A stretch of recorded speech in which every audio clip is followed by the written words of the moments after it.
할렐루야. 오늘 이렇게 나오신 여러분을 축복하고 환영합니다. 한번 옆에 사람하고 한번 인사해 봤으면 좋겠습니다. 예수님이 나의 왕이십니다. 시작. 예수님이 나의 왕이십니다. 예수님이 나의 왕이십니다. 네, 우리 감사합니다.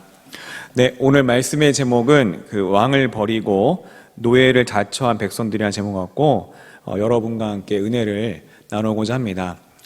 제가 뉴스를 좀 안 보다가 요새 뉴스를 좀 다시 보기 시작했는데요. 뉴스를 보다 보니까 내년 3월에 있을 그 대선에 앞서서 많은 후보들이 벌써부터 신경전을 벌이고 여러 가지로 치열하게 그 경쟁하는 그런 모습을 보게 되었습니다. 근데 우리 모두가 이 대선에 누가 당선이 될지 또 공약은 무엇인지 사실 조금씩이라도 관심이 다들 있습니다. 근데 우리가 이런 대선에 관심을 가지게 되는 것은 사실 이 대선의 후보에 따라서 이 결정되는 대통령에 따라서 앞으로 나라의 방향이 결정이 되고 또 여러 가지로 우리도 알게 모르게 직접적으로 간접적으로 여러 가지 많은 영향을 받기 때문에 우리가 이런 대선에 많은 관심을 가지게 되는 것 같습니다. 오늘 우리가 이렇게 한 명의 대통령을 세우기 위해서 이 대선 후보에 관심을 많이 가지듯이 오늘 말씀에서도 이스라엘 백성이 그 한 명의 왕을 세워달라고 이 늙은 사무엘에게 요구하고 있는 모습을 볼 수가 있습니다. 그런데 어쩌면 이스라엘이 이렇게 이 사무엘에게 와서 사무엘이 다스리고 있음에도 불구하고 왕을 세워달라고 요구한 것은 당연한 그런 일이었습니다. 왜냐하면 그동안 이 사사시대에 사사들이 많이 활동을 했습니다. 사실 여러 명의 사사들이 하나님이 세워서 활동을 했음에도 불구하고 그 사사들이 다시 죽으면 다시 이스라엘이 옛날의 모습으로 회귀를 하는 모습을 볼 수 있습니다.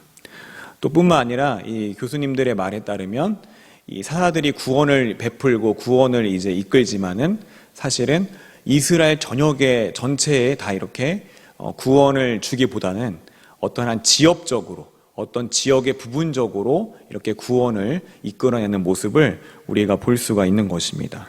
또 뿐만 아니라 이 당시에 이스라엘은 마치 부족 연맹처럼 이 12지파가 한 곳에 모여서 같이 이제 회의를 하고 그들이 거의 다 회의에서 이제 어느 안건에 대해서 어느 정도 다 일치가 되면은 그때서야 그런 여러 가지 일들을 실행을 하게 되었습니다. 근데 여러분도 알다시피 이 사무엘상 초반기는 무슨 시대입니까? 사사기 사실 시대의 연장선입니다. 그렇기 때문에 이 많은 지파들이 사실 여러 가지로 분열이 되어 있고 하나 되지 못하는 그런 모습이 많이 있었습니다. 그래서 이들이 어떤 의사를 결정할 때 굉장히 비효율적으로 일할 수밖에 없는 현실이었습니다. 또 많은 어떤 것을 선택하고 결정하기까지 많은 그런 과정과 많은 어려움들이 있었을 것입니다. 근데 반대로 만약에 이들에게 강력한 왕이 나타나서 그 왕이 모든 것을 쉽게 결정한다면 어떤 일이 벌어질까요? 이 왕 한 명이 여기다 군사를 배치해, 여기다 군사를 훈련해, 이렇게 하면은 그냥 그때그때 바로바로 회의를 크게 많이 겹칠 필요 없이 신속하게 이 모든 일들이 이루어지게 되는 것입니다. 어찌 보면 효율적으로 다른 민족과 전투를 할지 말지를 결정할 때도 왕의 판단과 결정에 따라서 굉장히 신속하게 이루어지고 쉽게 다른 나라들을 정복할 수 있을지도 모릅니다. 즉 단합을 쉽게 이끌어낼 수가 있을 것 같습니다. 그리고 또 이스라엘에게는 사실은 이 주변국 중에서 블레셋이라는 굉장히 강력한 그런 나라가 있었습니다. 블레셋은 철기 문명을 사용했는데 아직도 이스라엘은 이 청동기 문명을 사용했습니다. 그러니까 이게 전쟁을 하면은 사실은 일반적인 상식으로는 상대가 되지 않는 그런 전력이었습니다. 그래서 이런 강력한 주변의 적들과 이스라엘이 전쟁을 하고 또 여러 가지로 이기기 위해서는 아무래도 정치적으로라도 뒤처지지 말아야 했던 것입니다. 이런 모든 여러 가지 상황들을 종합해 볼 때 이스라엘이 왕을 달라는 요구는 굉장히 합리적으로 보이기까지 합니다. 그럼에도 불구하고 이 이스라엘의 장로들이 왕을 달라고 그 요구하는 모습에 대해서 이 사무엘과 그리고 하나님은 굉장히 부정적으로, 그 부정적인 걸 넘어서 또 불쾌하게 여기시는 그런 모습을 우리가 볼 수 있습니다. 그럼 왜 이렇게 하나님께서 또 우리 사무엘이 왜 이렇게 불쾌하게 여겼을까요? 하나님이 혹시라도 왕정 체제에 대해서 굉장히 안 좋게 생각을 했을까요? 한번 그 이유에 대해서 살펴보도록 하겠습니다. 먼저 첫 번째 이유는 이 왕을 달라고 한 요구에 대해서 하나님과 사무엘이 싫어한 것은 그들이 말하는 왕을 달라고 한 요구에 대한 그 이유가 사실은 핑계에 지나지 않기 때문에 그렇습니다. 우리 사무엘상 8장 5절을 보게 되면 왕을 달라고 그 이스라엘의 모든 장로가 사무엘에게 나가며 말하는 모습을 볼 수 있습니다. 제가 읽어드리겠습니다. 그에게 이르되 보소서 당신은 늙고 당신의 아들들은 당신의 행위를 따르지 아니하니. 아멘. 이 말씀처럼 첫 번째 이제 이스라엘 백성들이 왕을 요구한 이유로서는 사무엘 당신이 너무 늙었다. 그것이 첫 번째 이유인 것입니다. 이 사무엘이 한때는 방금 전장을 보더라도 이 미스바에서 회개 금식 기도 운동을 이제 일으키고 또 그들을 이스라엘 백성을 위해서 블레셋이 쳐들어왔을 때 이 사무엘이 기도했을 때 하나님께서 큰 우레를 통해서 블레셋을 도망치게 하였습니다. 그리고 이스라엘에게 큰 승리를 안겨주었습니다. 근데 이런 이 훌륭했던 한때는 모든 그 이스라엘 백성들이 인정했던 이 사사 사무엘도 나이가 드니까 아마 여러 가지로 업무를 보기가 쉽지 않았을 것 같습니다. 또 하나 두 번째로 이 이스라엘 백성들이 왕을 달라고 요구한 이유 중에 하나는 사무엘 당신의 아들들이 당신을 대신해서 이 사사의 역할을 하고 있는데 이들이 당신과 같이 행하지 않는다. 이것이 두 번째 이유였던 것입니다. 이 사무엘은 굉장히 청렴하고 이 결백하고 굉장히 훌륭한 지도자였습니다. 그런데 그 아들들은 어떻습니까? 그 아들들은 뇌물을 받고 이 판결을 굳게 하고 그리고 여러 가지 부정을 저질렀던 것을 볼 수 있습니다. 아마 그런 이유 때문에 이스라엘에 와서 우리가 이런 이유 때문에 우리에게는 왕이 필요합니다 라고 이야기를 한 것입니다. 어찌 보면 굉장히 이것도 합리적으로 이렇게 들릴 수가 있습니다. 그런데 하지만 막상 왕정 제재를 이 사사 제도와 비교하면 어떻습니까? 아무리 강력한 왕도 사실 나이가 들면은 힘이 없어집니다. 쇠약해지고 판단력이 흐려지고 여러 가지 실수를 할 수가 있는 것입니다. 그리고 그 왕을 세우더라도 그 왕이 꼭 잘한다는 보장도 사실은 없습니다. 그나마 사사는 거의 대부분 이 오늘 본문에서 사무엘을 이어서 두 아들이 사사가 된 것을 빼고는 거의 대부분 하나님께서 사사를 직접 세우신 것을 볼 수 있습니다. 근데 이 왕은 누가 세웁니까? 왕은 정말 이 사람들이 나중에 세우게 되고 왕은 계속해서 계승을 하게 되는 것입니다. 이 아무리 통치를 잘하는 왕이라 할지라도 결국에 그 왕위를 자신의 자손에게 물려줄 수밖에 없는데 그 아들들도 사실은 이렇게 잘한다는 보장이 없는 것입니다. 또한 사무엘은 사실 아직도 어느 정도는 일을 할 수가 있습니다. 나중에 한참 뒷장을 가게 되면 이 사무엘이 직접 다윗에게 가서 기름을 붓는 장면이 있습니다. 이것처럼 아직은 이 사무엘이 거동을 할 수 있고 움직일 수 있기 때문에 어느 정도 그런 여러 가지 일들을 볼 수가 있었을 것입니다. 결국 이스라엘 장로들은 왕을 달라고 하기보다 차라리 지금의 그 아들들, 사무엘의 아들들, 그 사사들을 폐하고 다른 사사를 세워주십시오라고 이 사무엘을 통해서 하나님께 간청한 것이 더 옳은 것이었습니다. 두 번째 이유는 이스라엘이 요구하는 바가 이스라엘의 그런 민족의 이 정체성과 어긋나기 때문에 그렇습니다. 우리 사무엘상 8장 5절 뒷부분 한번 읽어보겠습니다. 시작. 모든 나라와 같이 우리에게 왕을 세워 우리를 다스리게 하소서 한지라. 아멘. 여러분, 이스라엘 나라는 어떤 나라입니까? 이 출애굽기 19장부터 보게 되면 하나님께서 광야에서 막 이끌어낸 그 이스라엘에게 자신의 율법을 직접 하사하는 모습을 볼 수 있습니다. 하나님께서 이렇게 율법을 주시고 이 성막을 주시고 이 절기를 주신 이유는 무엇입니까? 내가 거룩하니 너희도 거룩하라는 것입니다. 너희가 이 광야에서 앞으로 나와 같이 동행할 텐데 나와 동행하려면 너희도 나처럼 어떻게 해야 돼요? 거룩해야 된다. 이 하나님은 이스라엘 백성이 거룩하기를 원했고 또 어떤 걸 원했습니까? 이 백성들이 제사장의 그런 나라의 역할을 감당하기를 원했던 것입니다. 여러분, 거룩이 무엇입니까? 우리 주일학교를 다니다 보면 거룩이란 말을 많이 듣게 되는데 이 거룩이라는 말은 한마디로 구별되다라는 뜻이 있습니다. 근데 오늘 말씀에서 뭐라고 합니까? 이 왕을 달라고 하는 것이 모든 나라와 같이, 이 다른 나라가 하니까 우리에게도 왕을 주십시오라고 하는 이스라엘의 그런 어리석은 모습을 볼 수 있는 것입니다. 이렇게 모든 나라, 이 다른 이방 나라들이 이렇게 하니까 우리도 달라는 것은 어떻게 보면은 그들의 정체성, 이 거룩한 나라, 제사장의 나라가 되기를 거부한 것과 사실 동일한 그런 부분인 것을 우리가 볼 수 있는 것입니다. 이것은 완전히 하나님의 뜻과 어긋나 있습니다. 이 마지막으로 그들이 왕을 요구한 것은 이 단순히 왕을 세워달라는 요청이 아닌 것입니다.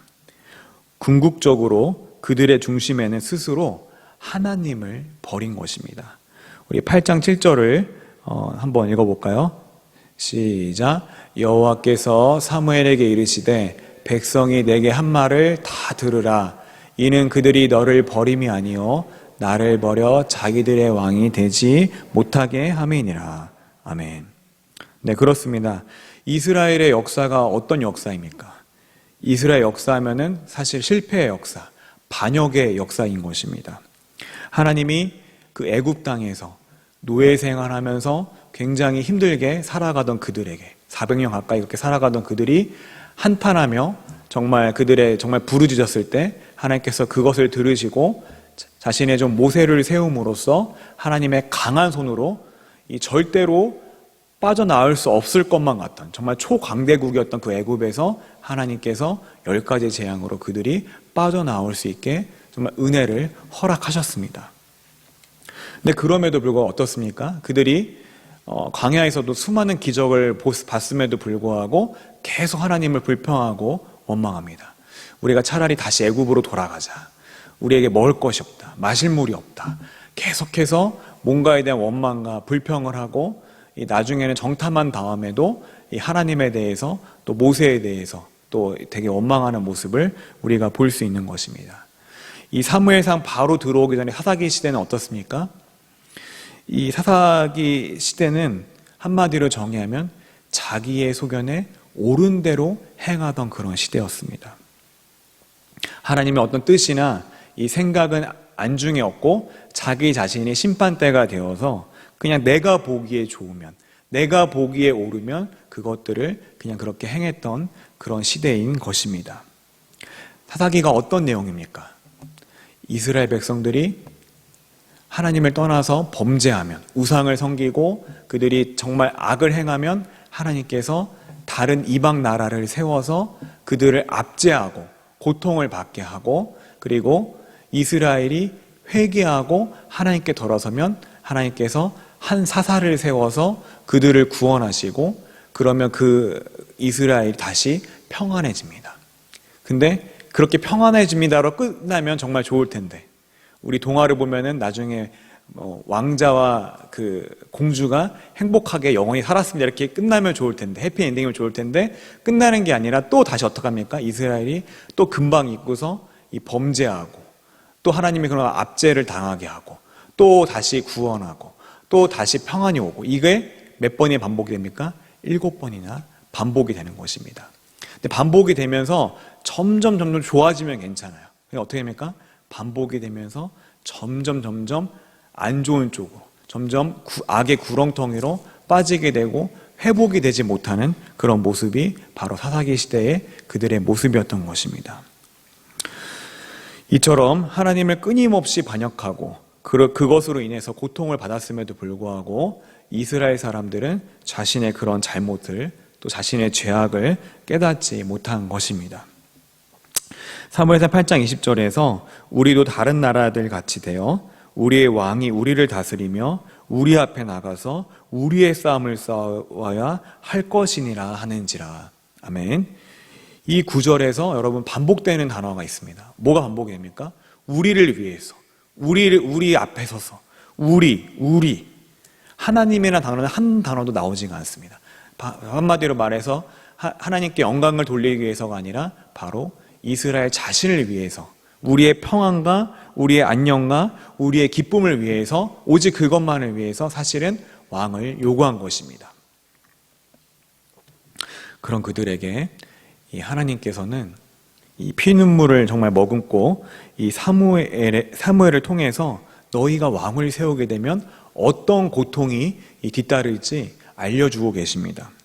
제가 좀 읽어드리면 왕이 너희의 아들들을 데려다가 그 병거와 말을 다루는 일을 시키게 하고 너희의 아들들은 천부장과 50부장이 되어서 밭을 갈게 하고 곡식과 무기와 병거의 장비를 만들게 되며 너희의 딸들은 다 데려와서 향유와 요리를 시키고 빵을 굽고 너희의 밭에서 나는 가장 좋은 것을 가져다가 왕의 신하들에게 줄 것이며 또 곡식과 양떼도 열의 하나를 이제 거두어 갈 것이다. 이런 여러 가지 이야기들을 해주게 되는 것입니다. 8장 17절에서는 결국에 너희가 그 왕의 종이 될 것이라고 경고하고 있습니다. 그들이 이스라엘이 그런 생각하는 이 파라다이스가 아니라 왕을 세움으로써 그들 스스로 하나님을 버림으로써 다시 옛날에 애굽에서 노예 생활했던 것처럼 다시 노예로 돌아가게 되는 것입니다. 그때가 돼서 아무리 하나님께 울부짖고 기도하더라도 하나님이 응답하지 않겠다고 말씀을 하십니다. 실제로 훗날에 나중에 이제 역사를 통해서 말씀을 통해서 보게 되면 이스라엘의 선한 왕도 있지만 악한 왕이 훨씬 많습니다. 그래서 이스라엘이 굉장히 이 고통을 당하게 됩니다. 대표적으로 여러분이 잘 아는 그 아합 왕은 어떻습니까? 나봇의 포도원을 부정한 방법으로 빼앗습니다. 또 솔로몬 왕은 어떻습니까? 솔로몬 왕은 지혜로운 이미지가 우리가 있어서 그렇지 사실 7년 동안 성전을 지은 것은 잘했다고 볼 수도 있겠지만 7년 동안 성전을 듣고 거의 그 2배 가까운 시간 동안 13년 동안 자신의 왕궁을 지었습니다. 그렇게 너무나 오랜 기간 동안 노역과 부역에 시달린 그 백성들이 너무나 고통스러워하고 힘들어해서 사실 이 나라가 갈라지게 되는 한 배경 중에 하나가 되게 되었습니다. 그러면 오늘날 우리의 모습은 어떻습니까? 사실 우리도 저 자신도 다를 바가 없는 모습을 종종 보게 됩니다. 아니 계속해서 보게 됩니다.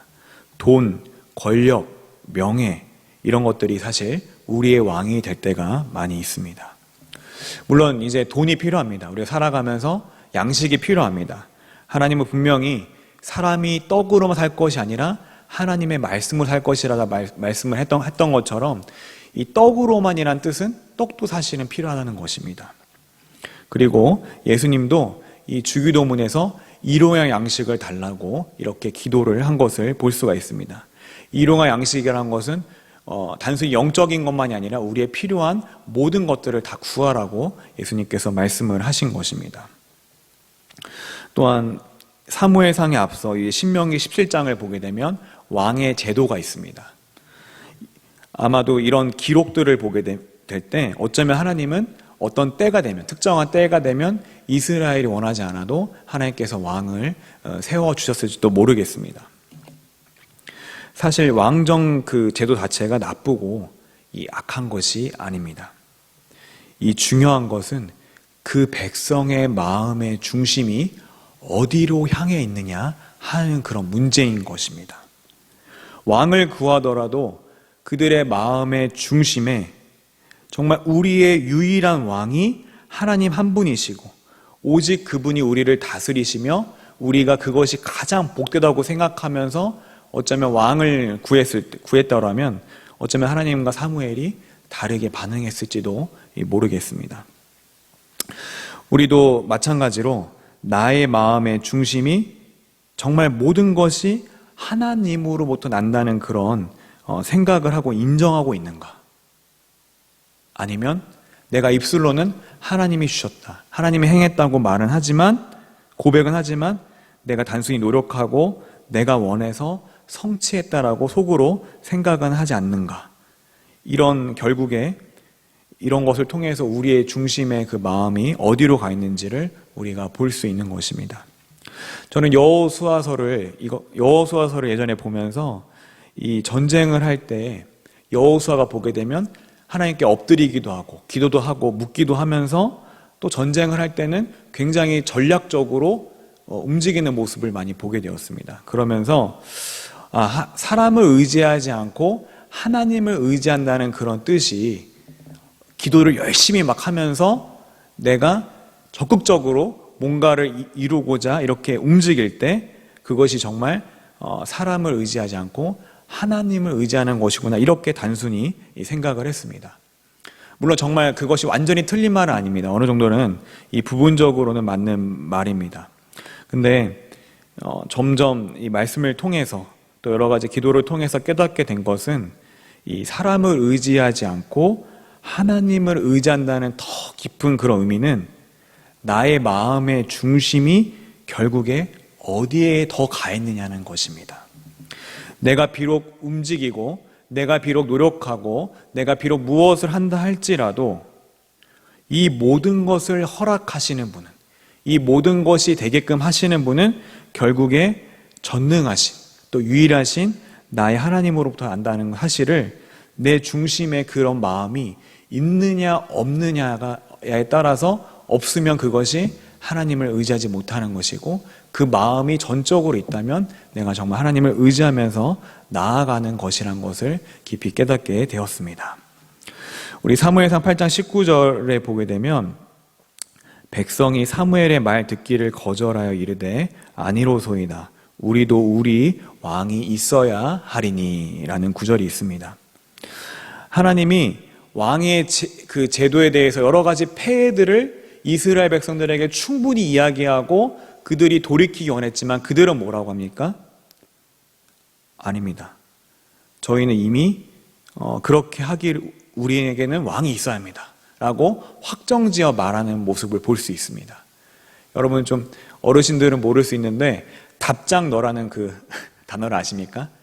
그게 무슨 말이냐면, 요새 좀 신세대 용어인데요, 답은 정해져 있으니까 너는 대답만 해라, 이 뜻입니다. 이미 다 답을 정해놓고 그냥 묻는 겁니다. 절차상 묻는 것입니다. 마찬가지 이스라엘 백성도 이미 왕을 달라고 요청하는 것이 아니라 이미 정해놨습니다. 이렇게 정했으니까 이렇게 따라달라고 요구하고 있는 모습을 우리가 볼 수 있는 것입니다. 근데 우리도 마찬가지로 이 이스라엘처럼 사실 우리도 이렇게 일할 때가 있습니다. 하나님, 내가 이렇게 할 테니까요, 하나님은 그냥 축복만 해주세요. 하나님은 그냥 잘 되게만 해주세요. 그래도 하나님 위해서 뭐 할 거잖아요. 그러니까 하나님, 나는 이렇게 할 거니까 이미 정해져 있으니까 이렇게 일에만 주세요 라고 우리가 기도할 때가 있습니다. 내 뜻은 완고한 황소처럼 꺾을 기세 없이 하나님 그냥 내가 정한 대로만 일해 주시고 그냥 내가 생각하는 대로만 일해 달라고 기도하는 모습을 문득문득 보게 됩니다. 하나님은 그런 우리의 모습을 보면서 어떤 생각을 하실까요? 이렇게 기도하기보다는 사실 하나님, 나의 뜻은 이렇지만, 내가 보기엔 이렇게 하는 것이 맞지만, 내가 또 지금 당장 이것이 필요하고 이렇게 되기를 원하지만 하나님의 뜻은 무엇입니까? 하나님께서 어떻게 하길 원하십니까? 내가 어떻게 행동하길 원하십니까? 어떤 분들이 이렇게 말하면 그럼 하나님이 답변을 주냐? 이렇게 말하는 분도 있는데 그 자리에서 당장 답변을 주지 않을 수도 있죠. 근데 그 자세를 보시고 하나님께서 어떤 경우에는 정말 나의 정말 오랜 기간을 통해서 그 대답에 응답을 주실 때가 있고 또 어떤 때는 짧게 응답을 주실 때가 있는 것을 보게 됩니다. 여러분이 나의 뜻, 나의 계획, 내가 생각하는 좋은 것을 먼저 하나님께 구하기 전에 하나님의 뜻을 먼저 구하는 여러분 되기를 소망합니다. 또 하나 우리가 받을 수 있는 중요한 교훈 중에 하나는 이 자녀나 우리의 가족은 내 마음대로 되지는 않는다는 것입니다. 사무엘과 같은 훌륭한 아버지 밑에서 악한 아들들이 나왔습니다. 이 반대로 악한 아버지 밑에서 훌륭한 아들이 나올 수도 있는 것입니다. 어떤 분들은 제가 첫 믿음의 세대입니다. 근데 제가 처음이다 보니까 저를 위해서 기도해주는 가족이 없습니다 하면서 너무나 낙심해하는 모습을 보기도 합니다. 또 그런 대대로 믿어온 사람들을 되게 부러워하기도 하는 모습을 보게 됩니다. 하지만 오늘 말씀처럼 이 대대로 믿어왔다고 안심할 것도 아니고 또 안 좋은 환경에 있다고 낙심할 것도 아닌 것입니다. 저와 여러분이 우리의 가족과 나의 자녀가 신앙의 바른 길로 가게 해달라고 하나님께 끊임없이 기도하고 또 하나님께 맡겨드리는 그런 사람이 되기를 소망합니다.